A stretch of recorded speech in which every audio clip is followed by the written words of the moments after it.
dear brothers and sisters in Christ. Isang mapagpalang araw po sa inyong lahat. Sir Ed, mga ka-Ed-Ella Vlogs. Dito po muli ako upang mag-share ng Bible verse for today sa araw na ito. Ang aking pong napili ay mula sa Aklat ng San Mateo, Kabanata 7, talata 1 hanggang 3.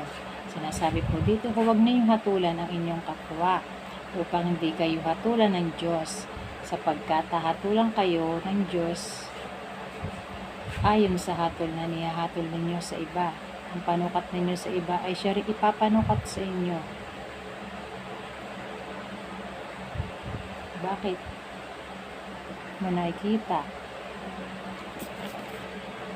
ang puwing sa mata ng inyong kapwa, ngunit hindi mo pinapansin ang puwing mong gahatilan sa iyong mata? Ang mabuting balita ng Panginoon. Pinupuri ka namin, Panginoon sa Kristo. Ang masabi ko lang po dito, for brothers and sisters, sabi nga po, unahin po muna natin tingnan ang sarili natin. Yung kapintasan sa sarili natin ay atin po munang tingnan.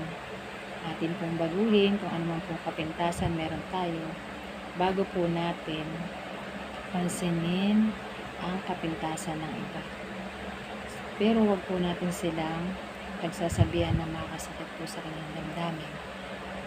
Para i-divert mo po kung ikaw po ang nasa katayuan niya, ano pong mararamdaman mo natin kung sisiraan natin ating kapwa. Ganun po. Kaya hanggat maaari po, sabi nga po, don't judge the book by its cover. Huwag po nating pansinin kung ano nakikita nating hindi kaya-aya sa ating kapwa na hindi po makakasaya sa kanya. Halimbawa, kung may nakita tayong kapintasan sa kanila, huwag po natin silang sisiraan. Bagos po ay kausapin po natin ng maayos.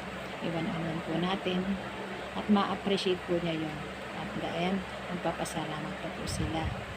Sabi nga po, kung ano yung ginawa mo sa kapwa mo, ay siya rin po bumalik sa iyo. Sabi nga daw po ay karma is real. Kaya nga po, hanggat maaari iwasan po natin na tayo ay makapag-apak.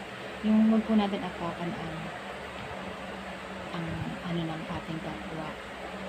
Upang hindi rin po tayo balikan, ay tayo po ay makisama, unawain, kasi pagpasensyahan ng ating kapwa. Dahil pag po tayo nagpasensya sa ating kapwa, magpapasensya din po nila tayo. Ulag po at maraming salamat po sa inyo. God bless us.